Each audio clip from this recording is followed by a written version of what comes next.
Bab 2 Sejarah Nama Kona dan Bolos Sekolah. Jam pelajaran Bu Vina telah dimulai dan murid-murid fokus kepada pelajaran Bu Vina. "Kalian semua tahu ya ini apa?" kata Bu Vina sambil menunjukkan buku. "Buku," jawab para murid. "Kipas Bu," jawab Kona sambil ketawa. "Kok kipas sih, Kona? Jangan bercanda deh, ibu lagi serius," kata Bu Vina dengan nada kesal. "Ya abis, mama saya kalau gerak di rumah minta ambilin kipas. Ngambilnya itu Bu," jawab Kona dengan santai. "Itu beda cerita, suruh mamahmu beli kipas angin," kata Bu Vina. "Oke ulangi, kalian tahu ini buku? Kenapa ini dinamakan buku? Gak ada yang tahu?" tanya Bu Vina lagi mengulangi pertanyaannya. "Gak ada Bu," jawab para murid.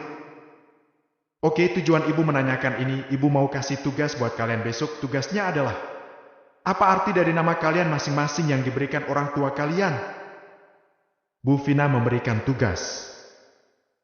"Contohnya Kona, kenapa papa mau beri nama itu?" kata Bu Vina memberikan contoh. "Mungkin lagi gabut aja kali Bu," sahut Dot yang duduk di samping Kona.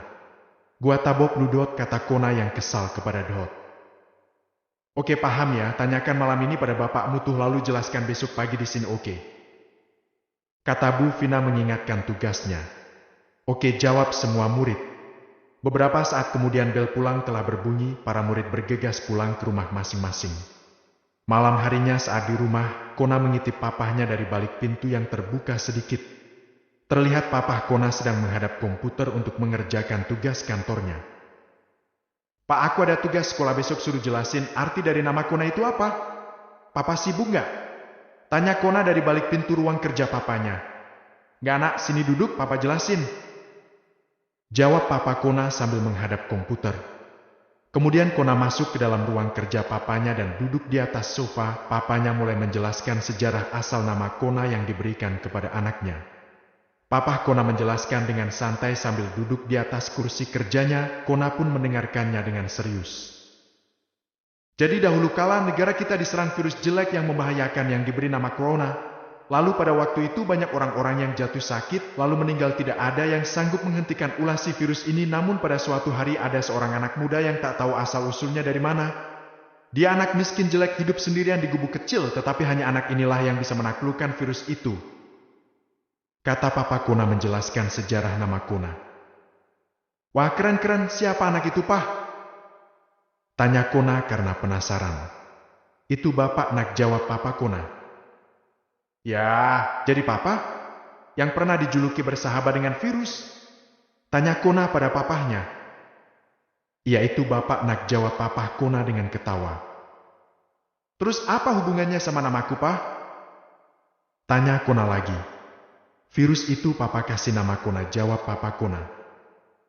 "Anjir, gua disamain sama virus mematikan terus-terus?" tanya Kona lagi yang terus penasaran. "Kita hidup bahagia meski jalan kita sulit Papa, dan dia lebih dari seorang sahabat.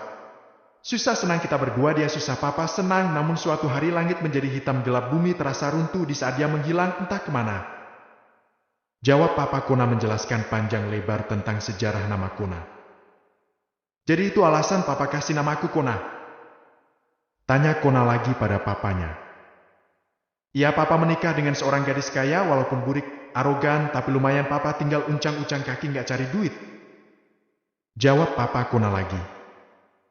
"Wah, boleh juga tuh, akan aku tiru jejak Papa," kata Kona yang ingin meniru jejak papanya.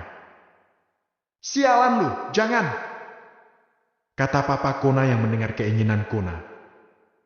"Harusnya Papa nggak perlu beri aku nama itu Pak, aku juga kan ingin mempunyai nama bagus kayak Albert John Peter Parker," kata Kona lagi. "Jangan, itu terlalu bagus, nggak cocok di mukamu," jawab Papa Kona. "Wah," kata Kona yang kesal pada papahnya. Setelah mendengar penjelasan papanya tentang sejarah namanya, Kona pun segera kembali ke kamarnya untuk beristirahat. Di dalam rumah, Dot mendatangi ibunya yang sedang duduk di ruang tamu sambil memegang kertas. Kemudian Dot pun duduk di dekat ibunya sambil menanyakan sejarah namanya. "Bu, dari mana ibu beri nama aku Dot? Apa arti dari Dot itu Bu?" tanya Dot kepada ibunya. "Kenapa?" Kamu tanya soal itu, Dot? Kata ibu Dot yang kaget tiba-tiba Dot menanyakan hal itu. Aku ada tugas sekolah besok, Bu, kata Dot menjelaskan pada ibunya. Itu adalah sebuah nama yang sangat berarti di hidup ibu. Dia pria yang selalu menghibur ibu sebelum ibu dijodohkan dengan almarhum ayahmu. Kata ibu Dot menjelaskan sejarah nama Dot. Lalu kemana pria itu sekarang? Tanya Dot yang penasaran. Dia menikah dengan wanita lain, nak, jawab ibunya Dot. Singkat cerita, setelah Dot mengetahui sejarah namanya, Dot pun masuk kamar untuk tidur. Waktu pun semakin larut, hari telah pagi. Kona menuju ke rumah Dot untuk menjemputnya. Setelah menjemput Dot, mereka berdua berangkat ke sekolah berboncengan sambil mengobrol. Gimana, nak? Udah dapat jawabannya dari bokap lu? Tanya Dot kepada Kona. Udah aneh ceritanya, Dot. Jawab Kona. Sama, kata Dot. Saat berjalan di halaman sekolah, Kona dan Dot dipanggil oleh Robi dan kawan-kawan. Sister, Kona sini deh. Robi memanggil Kona. Apaan? Kata Kona pada Robi. Lu lihat Pak Budi nggak? Tanya Robi. Belum lihat gue, kenapa emang? Kata Kona yang penasaran. Miles, anjir, pelajaran dia bolos yuk. Kata Robi mengajak Kona bolos. Jangan mau, nak. Sahut Dot pada Kona. Ya cupu, sahut Robi lagi pada Dot. Dicupu, berantem lu sama gue, ayo. Kata Dot. Kemudian Robi mendatangi Dot dan mendorong tubuh Dot di pohon. Robi memegang kerah baju Dot sambil mengarahkan kepalan tangannya di depan wajah Dot. Ayo, kata Robi yang emosi. Melihat Dot yang akan dipukul oleh Robi, Kona hanya diam sambil mengupil. Bercanda, Bi, kata Dot yang takut pada Robi. Kemudian Robi melepaskan Dot. Lu ngapa dah, takut banget bolos doang? Kata Peot pada Dot. Ya kagak, ayo, sahut Dot pada Peot. Seginian doang nih berlima, kata teman Robi. Ya lu mau ajak bolos satu kelas? Entar minggu, goblok banget sih, kata Robi. Masalahnya bolos kemana? Tanya Kona pada Robi. Kemana kek, yang penting jangan di sini, jawab Robi. Ya udah gas lah, kata Kona lagi. Gimana kalau ngebiam yuk ke perbatasan, gue banyak teman di sana, adalah kopi rokok mah di sana. Kata Peot sangat semangat. Berang-berang makan berkat berangkat, sahut teman mereka sambil berpantun ria. Kemudian mereka berlima keluar pagar sekolah dan menunggu tumpangan di pinggir jalan. Terlihat dari kejauhan ada truk yang akan melintas ke arah mereka. Setelah truk mendekat, mereka memanggil supir truk. Bang Nebeng, kata mereka berlima. Penuh-penuh ada barang, jawab supir truk itu sambil berhenti. I bangsat pelit lu, kata Kona sambil menunjuk truk itu yang sudah meninggalkan mereka. Karena mendengar omongan tidak enak, supir truk itu mengerem mendadak dan kembali mendatangi Kona dan kawan-kawannya. Siapa tadi yang ngomong bangsat, tanya sopir truk. Oh no bang, bukan saya, jawab Kona sambil menunjuk tukang bakso yang punya badan besar berotot. Karena melihat tukang bakso yang badannya besar dan berotot, akhirnya supir truk itu ketakutan dan mengajak Kona dan kawan-kawannya untuk naik ke truk itu. Oh ya udah, kata supir truk itu. Ayo naik woi, kata si Robi. Ayo, kata Kona. Mereka berlima langsung naik ke atas bak truk itu. Peot terjatuh dan bisa naik lagi. Tarik bang, kata Kona. Di tengah perjalanan Kona melihat Dot yang sedang melamun. Di ngelamun ya, bolos doang ngelamun, lu cowok bukan sih?